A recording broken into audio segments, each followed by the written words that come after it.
Hello guys! Hello Gemini! Welcome dito sa aking channel, Kapalaran 888 Gemini. Alamin natin Gemini kung anong messages, vibration, gabay energy para sa lahat. Ito ay general reading, Mercury retrograde.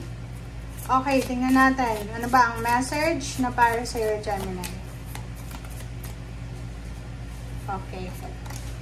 Guardian Angel. Wow! So, nandito si Guardian Angel mo for Mercury retrograde. Sinasabi ng Guardian Angel mo dito na mahalin mo ang sarili mo unconditionally. Diba?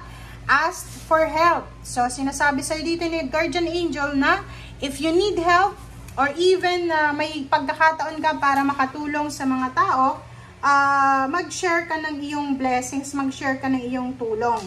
At ang Guardian Angel sinasabi na if, for example, feeling mo stress ka, Gemini, parang feeling mo nagkaka-self tawag dito, pity ka na naman. Sinasabi dito ng barahan na mahalin mo ang sarili mo ng walang question. And kung hindi natin kaya, pagod na tayo, humingi tayo ng guidance, okay? Wag nating papersahin, okay? Wag nating papersahin yung mga bagay-bagay na hindi pa kaya. Okay? Yun yung pinaka-importante sa ngayon, Gemini, na go with the flow lang tayo. Wag nating persahin kung hindi natin kaya. Okay?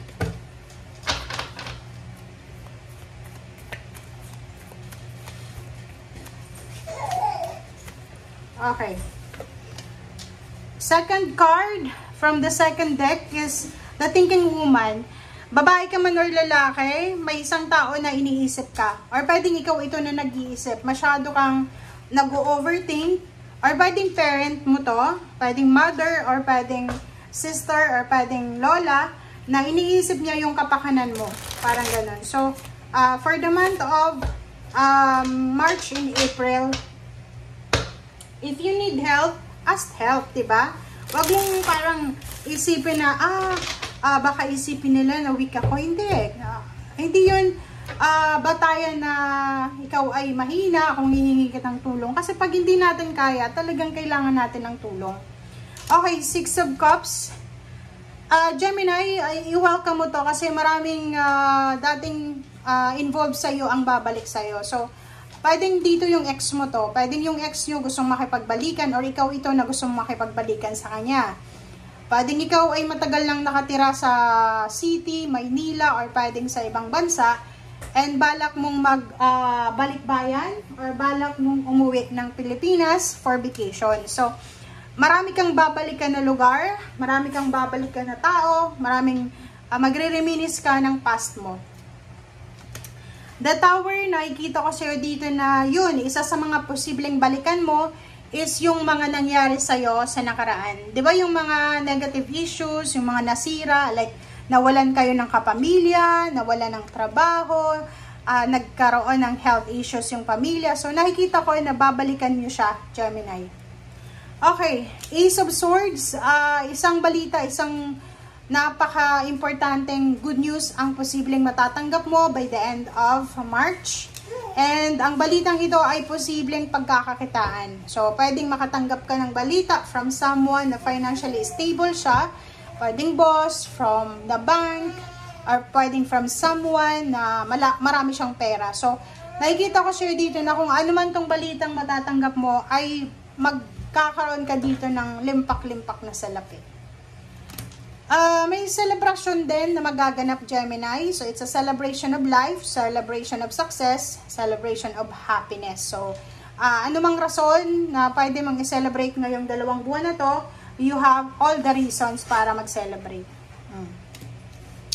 The Empress, if babae kang Gemini, lalaki, anuman ang gender mo, sinasabi na marami kang gustong simulan ngayon, mga healthy regimen, gustong magka-baby, gustong magkaroon ng time para mag-travel, gustong magnegosyo. Ang daming new ideas, parang fertile ideas ka na nasa utak mo na gusto mong i-execute as soon as possible.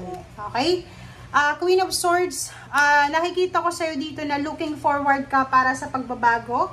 looking forward ka na sa future. So, nakikita ko sa'yo na etong first card na Six of Cups, medyo naglulook back ka para sa past mo.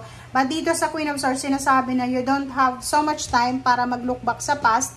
Kailangan mo nang gamitin yung energy mo, yung oras mo, yung pagmamahal mo, yung strength mo, yung health mo para sa future. Okay? Knight of Rods, nakikita ko yung Gemini na to na sobra-sobra siyang excited para sa future niya. It's either ang future na ito is graduation, pagpasa sa mga board exam, pagkakaroon ng business, pagkakaroon ng trabaho, pagta-travel, or anything na sobrang exciting na paparating. So, yun yung focus mo sa ngayon. Okay, Gemini. Nakikita ko yung 44 dito. Sa usaping relationship, kung marami kayong issue na pinagdadaanan, mag-asawa, mag-boyfriend, girlfriend, magka-live-in partner, magpapamilya, nakikita ko sa inyo dito na you will reclaim your power. So, halimbawa, ang dami yung issue, negative, or pwedeng toxicity na pinagdaanan as a family, as a partner. Nakikita ko na from March, last 2 weeks until April, maayos nyo to, kung ano man ang problema na yan, nagusot na yan. And nakikita ko na you have all the strength, you have all the energy na parang makaalis dyan sa negative situation na yan. Okay? If ever makaramdam ka ng pagod, makaramdam ka ng antok, normal lang yan kasi ang dami-dami nating retrograde. And Two of Pentacles, sinasabi ng bara sa'yo na may iba sa inyo, Gemini, na pagod na kayo sa pag-estimate or pagbabalance ng pera, pagbabudget ng pera. Parang, alam mo yung Gemini kasi, magaling sila mag-ipon ng pera, but minsan, meron silang aggressiveness, like gustong bumili ng damit, ng sasakyan, ng cellphone. Hindi sila mag-iisip agad-agad, hindi sila mag-iisip ng maraming oras, agad-agad gagawa sila ng action. So, may mga times na magsisisi sila, but in this card, sinasabi sa'yo na medyo pagod ka na sa pagbabudget sa pera mo. Okay? Ten of Rods, kung ikaw ay working student, worker talaga, empleyado, may business, ay kita ko sa'yo dito na busy ka. Nakikita ko sa'yo dito na wala kang ibang gagawin sa April, kundi kayod ng kayod. Okay? Good news, congratulations sa lahat kasi isang napaka-unexpected balita is unexpected good news from far or near places. Ang posibleng darating sa'yo is either good news of love, pwedeng may mag-offer sa'yo ng love life, or posibleng good news ito tungkol sa karelasyon mo. So, pwedeng yung karelasyon mo na-promote, tumaas yung sweldo, or pwedeng siya ay nakapasa sa mga visa, or pwedeng siya ay pupunta na ng ibang bansa.